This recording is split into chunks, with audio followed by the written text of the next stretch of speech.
Alors, Global Investment Trading est un centre de propulsion des affaires qui a été fondé en 2017 suite à la success story de notre promoteur, le crypto-millionnaire, M. Émile Parfessim.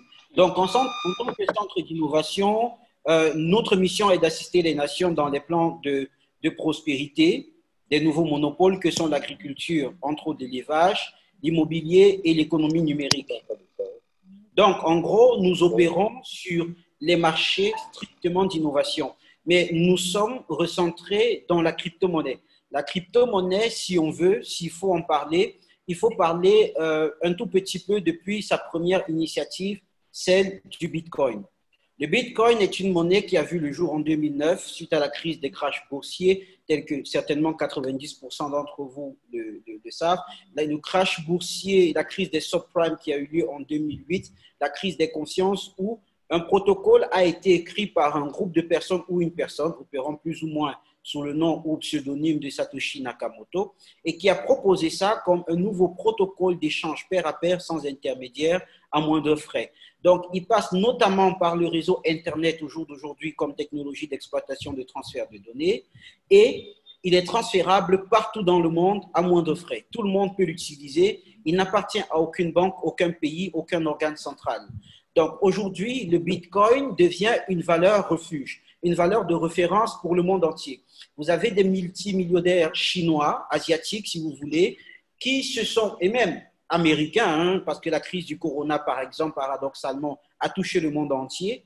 Et le Bitcoin s'est retrouvé à être une valeur refuge, à même titre que l'or et les pierres précieuses. Rendez-vous.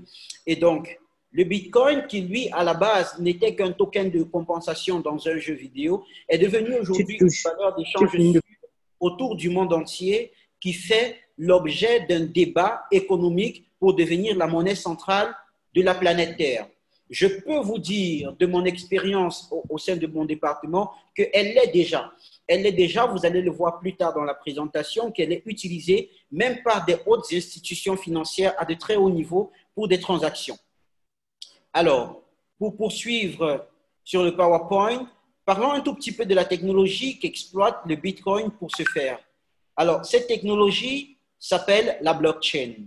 La blockchain, c'est un protocole de sécurisation de données qui est transparent pour tous ses utilisateurs. En fait, la blockchain, c'est un registre qui prend en compte toutes les transactions qui sont faites au sein d'une communauté. Et c'est ainsi que le Bitcoin fonctionne. Il fonctionne parce que la communauté qui l'utilise a décidé de faire confiance à son algorithme pour gérer les transactions interhumaines, au lieu de passer par un intermédiaire qui pourrait être à ce moment-là une banque ou un notaire. Souvenez-vous, le Bitcoin est né suite à la crise de confiance, celle des subprimes de 2008. Alors, dans le protocole des blockchains, il est juste question que lorsque une personne veut faire une transaction vers une autre, l'information de cette transaction va rentrer dans un bloc d'informations préalables, c'est-à-dire il y a plusieurs autres informations de plusieurs autres opérations précédentes qui vont s'empiler en bloc. Donc, une fois que ce bloc est plein, ces informations dans ce bloc dont on définit le nombre préalable est plein, ce bloc va être vérifié par la communauté. Donc, il va y avoir la communauté qui va dire, d'accord, oui, je me rends bien compte que M. Jeff est en train d'envoyer 10 bitcoins à Mme Assa. Oui, il a bien 10 bitcoins. Ça, c'est l'algorithme qui va plus ou moins le faire. Il a bien 10 bitcoins et Mme Assa est bien un portefeuille qui peut recevoir ces 10 bitcoins. L'information va être validée et ce bloc va être rajouté à une chaîne de blocs encore plus antérieure. D'où le nom blockchain ou chaîne de blocs en français si on fait la traduction mot à motage. Donc, on voit bien que c'est un registre qui empile des blocs d'informations les uns aux autres. Mais la particularité de ce bloc, c'est que les informations qui y sont stockées sont totalement indélébiles. Ça veut dire qu'on ne peut pas les supprimer, on ne peut pas les modifier, on ne peut même pas les déplacer. Ce qui veut dire que 100 ans après une transaction, on peut rouvrir la blockchain et retrouver la même transaction. Ceci veut aussi paradoxalement dire que si demain, j'ai un problème avec quelqu'un qui m'a vendu, par exemple, un actif, disons une voiture, que j'ai payé en transaction Bitcoin. Ce qu'on va faire, c'est qu'à ce moment-là, pour prouver que la transaction a bel et bien été faite, on va juste ouvrir la blockchain, on va prendre son wallet, on va prendre mon wallet, ou même l'un des deux suffit, on va le coller dans la blockchain et on va voir s'il y a une transaction d'un tel montant qui a été fait tel jour à l'ordre de tel portefeuille pour tel autre. Et comme la transaction est indélébile, eh bien, on ne peut pas l'effacer. Donc, les problèmes de corruption, les problèmes de fausserie, les problèmes qui s'immiscent au sein de la société pour les crises de confiance, terminé. La blockchain résout cela. Un point, c'est tout. Et il y a diverses utilisations. La plus courante, dont on cite beaucoup dans les séminaires, c'est celle de Bitland, vous connaissez, celle qui résout les problèmes des titres fonciers à partir d'un registre créé au Ghana par des Ghanéens, ici en Afrique, que nous avons eu le plaisir de rencontrer lorsque nous étions au Ghana récemment. Lorsqu'on était chercher nos 2 trophées, notons qu'on a été nommé, en fait, on a gagné les 2 trophées annuels cette année des meilleures compagnies d'investissement dans le trading et meilleure école de formation dans le trading en Afrique, 2019.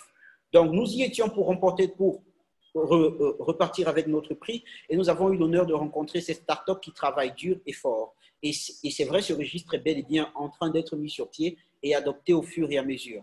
Alors, l'une des utilisations de la blockchain, par exemple, pourrait être un registre médical, comme celui que nous sommes en train de faire en ce moment. Je peux vous le dire, l'application est à venir. C'est juste un registre médical avec une application mobile dans laquelle est-ce que le patient peut être suivi, peu importe où il vit sur la planète, peu importe où il est.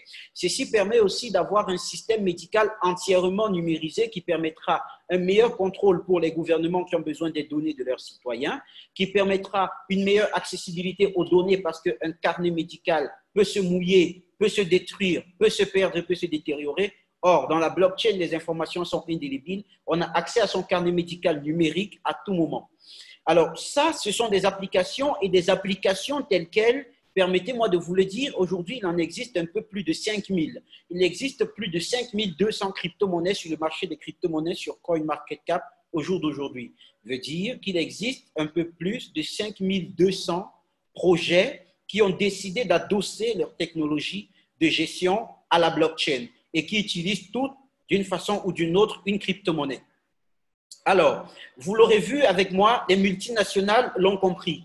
Les multinationales, qu'elles le disent ou pas, elles exploitent déjà ces technologies. Parce que c'est une technologie, c'est le dernier niveau de sécurisation de données auquel est-ce que la civilisation de la planète Terre a accès, l'humanité. Alors, je crois qu'il faut remettre tout le monde en muet encore. C'est fait, Jeff, je gère, c'est bon. D'accord, merci. Donc, la blockchain est le dernier niveau de sécurisation de données à laquelle est-ce que l'humanité a accès. Parce qu'une information qui est vulnérable parce que dans un classeur, rangé dans un magasin, peut prendre feu, une information qui est stockée sur un disque en cloud qui peut être vulnérable parce que la société de cloud peut être inaccessible et fermée à tout moment. Ça, c'était les deux niveaux de technologie que nous exploitions jusqu'ici.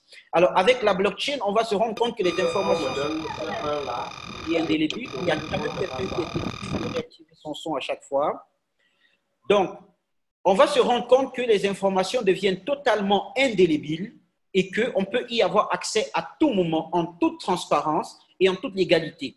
Donc, vous avez des grosses boîtes qui vont être chez nos partenaires. On a des partenaires en France notamment. Blockchain France, je l'ai choisi exprès pour vous le noter ici, pour que vous voyez vous-même. Blockchain France, leurs clients, qui sont Deloitte, SNCF, BNP Paribas, BIP France, La Poste, la Banque de France, Total, SAR, Groupe ADP, Air France. En fait, il y a même U qui utilise toute la blockchain pour gérer sa chaîne logistique complète de A à Z. Donc, au jour d'aujourd'hui, on peut dire que les GAFA comprennent ce que c'est pour Facebook qui allait émettre sa monnaie numérique qu'il a appelée le Libra, qui a fait l'objet de plusieurs polémiques ces derniers temps. Pour ceux qui n'ont pas suivi, le lancement du Libra a été retardé en raison de ceci que, bon, si Facebook, qui contient un peu plus de la moitié de la population des jeunes sur Terre dans son réseau social, se met à avoir une monnaie qui permet de l'échange entre eux, on perd le contrôle sur le flux des échanges intermonétaires planétaires. ça va être centralisé vers un seul organe qui va être Mark Zuckerberg. Ce qui, à ce moment-là, ne va pas plaire ni aux autres GAFA, ni aux organisations administratives internationales, ni au gouvernement en eux-mêmes. Donc, du coup, il a rencontré pas mal d'obstacles et je crois que ça se peaufine. En ce moment, aux dernières nouvelles, il y en a des là dans les opinions qui viennent favorables. Alors, quand je parle de grosses superstructures qui pensent de plus en plus aux solutions blockchain et à la crypto-monnaie, regardez avec moi. Ici, vous avez le grand consortium R3. R3, c'est un consortium qui a été fondé par 42 banques qui se sont mis ensemble pour s'investir dans les blockchains. Mes amis, la crypto-monnaie n'est ni le dernier darknet du siècle, ni la dernière affaire qui sort du cerveau d'un informaticien dont on ne comprend rien. Non, c'est l'avenir du monde. Voici 42 des plus grosses banques du monde, parmi lesquelles BBVA, HSBC, Unicredit, Standard, JP Morgan, Citibank, Credit Suisse, Barclays, State Street. Mes amis, ce sont Goldman Sachs, ce sont les plus gros financiers de ce monde réunis ensemble. Société Générale, BNP Paribas, permettez, ça me surprend quand je relis l'image, c'est que ce sont les plus gros financiers du monde réunis ensemble pour travailler main dans la main à contrôler la grande partie des missions des solutions blockchain. Parce que s'ils peuvent encore contrôler les missions et l'écriture des codes, ou alors la soumission, ou alors la proposition de services blockchain et même des monnaies numériques, eh bien, à nouveau, ils contrôlent à nouveau le circuit financier et même mieux, cette fois-là, ils contrôlent le circuit informationnel. La banque, jusqu'ici, pouvait parler de chiffres et laisser l'information au data center, peut-être les racheter après, voilà, mais elle n'avait pas directement accès. Mais avec cette technologie, ils se rendent compte que s'ils développent des solutions blockchain et qu'ils l'encouragent et que ce sont eux qui sont à la base, ils ont accès et au réel flux financier du monde entier parce que ce sont eux encore qui deviennent majeurs du marché. Et de l'autre côté, ils ont accès à toutes les données possibles que ce secteur d'activité puisse fournir, comme des informations et des datas d'utilisation, pour fournir de meilleurs services financiers qui pourraient aller aux avantages. Alors, je ne vais pas m'étendre dessus, c'est juste pour vous montrer qu'au jour d'aujourd'hui, ce n'est plus une affaire qui est confinée dans la chambre de quelques informaticiens qui pensent qu'ils peuvent se faire de l'argent autour d'une affaire, autour de la crypto-monnaie. Non, c'est une affaire qui est l'avenir du monde entier. Et donc, sur ces marchés de 5200 crypto-monnaies qui existent, 5200 projets qui exploitent la technologie blockchain pour la sécurisation de leurs données, nous, on s'est bien rendu compte que ce sont des valeurs qui peuvent monter comme descendre, c'est-à-dire elles fluctuent et défluctuent sur le marché. Donc, ça devient après une solution d'échange. C'est des solutions d'échange pour les ménages, pour les institutions, pour les marchés des biens et des services, pour des marchés financiers, des administrations et pour les restes des domaines d'activité dans le monde entier. Alors, en grosso modo, dans cette chaîne, on va se rendre compte que le marché des 5200 crypto-monnaies représente bien sûr des crypto-monnaies, mais un énorme marché de fluctuation. Et nous sommes à la base des traders. Alors, j'aimerais noter que la maison du Bitcoin, c'est la première appellation de Global Investment Trading. À sa création, nous étions spécialisés uniquement dans la vente et l'achat des crypto-monnaies. Monsieur Sim pourra en dire autant. Nous ne faisions que ça, c'est-à-dire ceux qui avaient la crypto-monnaie, parce que le problème en Afrique, ou alors dans certains et dans beaucoup de pays dans le monde, c'est que tu as des bitcoins, oui, mais qu'est-ce que tu peux en faire s'il n'y a personne qui les accepte dans ton environnement de vie proche? Ben, nous, on avait ouvert ce bureau-là, dans la zone de Bali, au Cameroun, à Douala, où on permettait aux gens de venir vendre les crypto-monnaies et retirer du cash, du fiat, et ceux qui voulaient en acquérir, d'en acheter, tout simplement. Ensuite, on s'est rendu compte surtout que les gens pouvaient perdre de la valeur sur… En fait, il peut acheter un bitcoin aujourd'hui à 1000 $. Avant d'arriver chez lui, le bitcoin se retrouve à 800 $, la valeur a chuté. Mais ne comprenant pas bien le principe, lui, il vient réclamer ces 200 $ qui manquent dessus, alors que le marché a tout simplement baissé. Monsieur Sim a donc entrepris d'éduquer et d'apprendre, d'enseigner le métier du trading. Lui-même est allé se former et à Dubaï, bien sûr. Et de son retour, il a monté l'académie du trading, la Liep Limal Trading Academy, où il a formé aujourd'hui des centaines de jeunes traders qui aujourd'hui font de l'argent chez eux, pour eux, à titre strictement personnel, parce que de toutes les façons, il n'existe pas un État qui peut venir toquer à votre chambre pour vous demander les impôts par rapport à de l'argent que vous avez fait sur une plateforme Binance en Asie, par exemple. Donc, ils font de l'argent tout en silence, que ce soit publiquement ou alors en privé, c'est des solutions. Alors, de l'autre côté, ce dont on s'est rendu compte, c'est qu'il y a des gens, dont la majorité des personnes, vous aurez beau leur dire comment on fait de l'argent sur Internet de lundi à dimanche, de midi à 14 heures, bah, ça ne va pas rentrer dans leur tête. Ça rentre pas parce que être trader, c'est un métier qui nécessite des prédispositions quand même. Et ces prédispositions-là, il faut les avoir. N'est pas trader qui veut, mais qui s'y aligne, qui peut, qui s'y donne les moyens. Donc, il y a des gens qui vont toujours préférer leur activité classique, ce par quoi est-ce qu'ils sont passionnés. Donc, du coup, on se rend compte qu'on est face à un marché qui a énormément de fluctuations et de valeurs, qui peut avoir énormément de profits. Alors, qu'est-ce qu'on fait? Ce qu'on fait, c'est qu'on dit aujourd'hui, on va permettre aux gens de profiter de l'opportunité des crypto-monnaies sans avoir à devenir trader. Quand quelqu'un sort de notre formation de trading sur les marchés financiers, il doit être apte à faire un minimum de 1,5 à 2% par jour sur les marchés de la bourse des cryptos. Ça, c'est quand il sort de notre formation. Et je peux vous dire qu'aucun de nos traders ne fait que 2%, c'est toujours au-dessus du 4%. Mais je dis ça comme ça. Mais pour vous dire juste que nous tradons 26 jours par mois. Si vous faites avec nous le ratio de 26 jours par 2%, ça fait 52% par mois. Et donc, si vous faites ça par 10 mois, ça vous fait 520% par mois et donc 600% à l'année. Alors, voilà, parfait. Et donc, plus de 600% à l'année.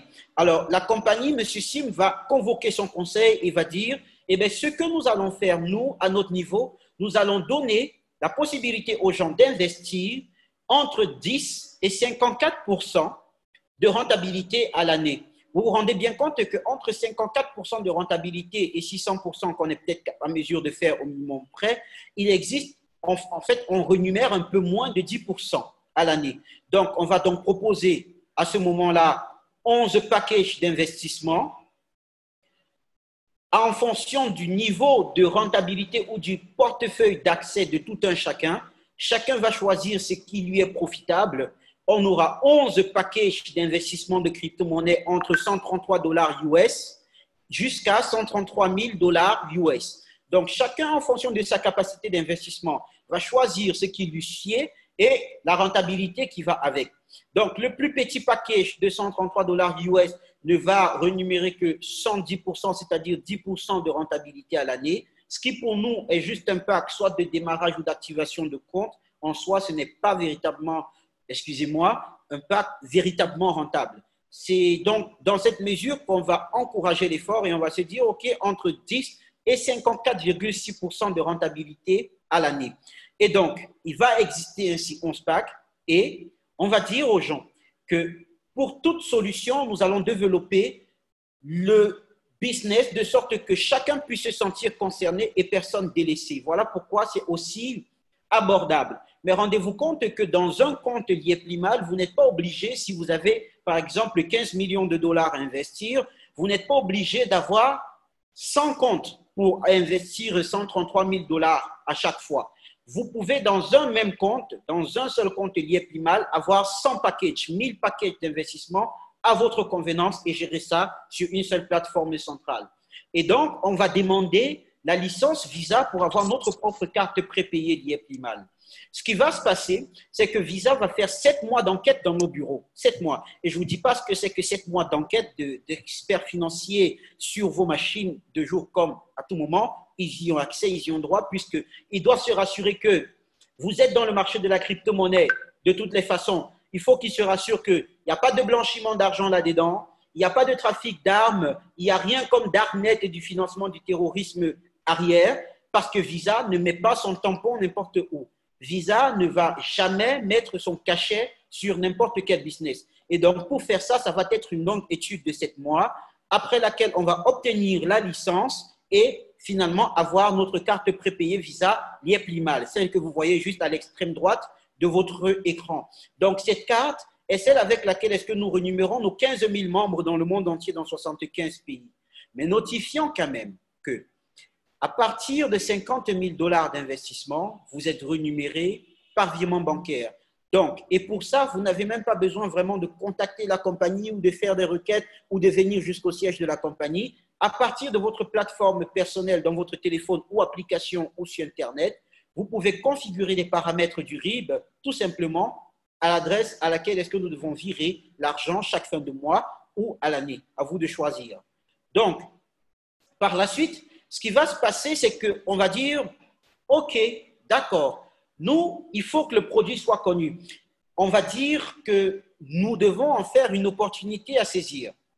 Donc, tant qu'à faire, en tant qu'opportunité à saisir, on va dire en plus, pour les fonds d'investissement privés, les holdings de family office, les gestionnaires de portefeuille et les apporteurs d'affaires, vous pouvez être commissionné jusqu'à 6% par injection. Et voilà, c'est tout. Parce que nous préférons ce modèle marketing parce qu'il est plus efficace. Au résultat compté, c'est plus efficace que dans un système de marketing classique. Je dirais n'importe quoi, une plaque, une pancarte en route ou une publicité à la télé. Beaucoup plus efficace quand ça vient du résultat. Nous préférons partager ces frais de marketing avec vous, les membres, qui, en tant qu'apporteurs d'affaires, parce que je vais vous dire, lorsqu'un fonds d'investissement privé nous contacte, voilà ce qu'ils font en général. Je vous donne l'expérience des institutionnels pour qu'en tant que personnel, vous compreniez un peu comment ça marche. Les holdings de family office, les fonds d'investissement privés ou les gestionnaires de portefeuille ou des gestionnaires de fortune, en général, quand ils nous contactent, ils prennent un petit pack à 100 000 $ ou à 133 000 $ US, ils testent, ils voient comment est-ce que ça fonctionne. Après 1 an ou 6 mois ou 2 mois ou 1 mois, quand ils comprennent enfin tout le système et qu'ils apprécient parce qu'ils sont toujours satisfaits, ça fait quand même 3 ans que ça se passe bien et que ça se passe toujours bien, même en temps de crise, ça se passe encore mieux. Alors, ce qu'ils font, c'est qu'à ce moment-là, une fois qu'ils sont satisfaits, ils n'ont rien inventé, il n'y a pas de mystique dans ça. Tout ce qu'ils vont faire, c'est de présenter à leurs clients leur retour d'expérience par rapport à un produit financier qu'ils ont testé. C'est assez simple. Écoutez, voilà, il y a tel produit que j'ai découvert, je m'y suis inscrit, voilà ce que j'ai fait, voilà les virements bancaires que j'ai reçus sur 1 an, sur 6 mois, sur 3 mois, ça dépend de vous. Et à ce moment-là, écoutez, moi je vous le conseille parce que ça semble fiable, la compagnie a 3 ans d'existence, il y a 7 compagnies, 7 sous-compagnies sous le grand groupe qui ont été créées à base du succès de cette compagnie-là. Ils ont 7 bureaux de représentation dans le monde entier, ils ont 15 000 membres dans le monde. Bon, il y a une certaine fiabilité, il y a du résultat qui a été fait. Et voilà, et après ça se passe comme ça. Donc, en tout et pour tout, pour vous dire, Global Investment Trading, c'est une compagnie qui, en 3 ans, pour ma part, je vous dirais quand même que pour passer au petit témoignage vite fait, avant de passer la parole à mon CEO, qui à son tour va passer la parole au grand coach, M. Baïha Bernard, et avant de faire la plage des témoignages, je vous dirais que pour ma part, aujourd'hui, au sein de cette compagnie, j'ai vu très, très peu de multinationales qui ont fait autant de résultats en si peu de temps. Et croyez-moi, des compagnies du haut de mon petit jeune âge, j'en ai côtoyé. Et à des grandes échelles, mais très peu qui ont fait autant et de rentabilité et de résultats et ont autant changé la vie des gens à travers le monde. Donc voilà, tout en globalité, ce que nous sommes, ce que Global Investment Trading est. Je crois qu'avec l'intervention de ceux qui vont suivre, il y aura certainement ample détail et vous aurez toutes les informations nécessaires. N'hésitez pas toujours de vous référer aux personnes qui vous ont invité pour avoir plus d'informations. Sinon, les adresses sont disponibles sur yeplimal.net. Vous pouvez nous contacter au support à tout moment pour avoir quelque information que ce soit. À ça,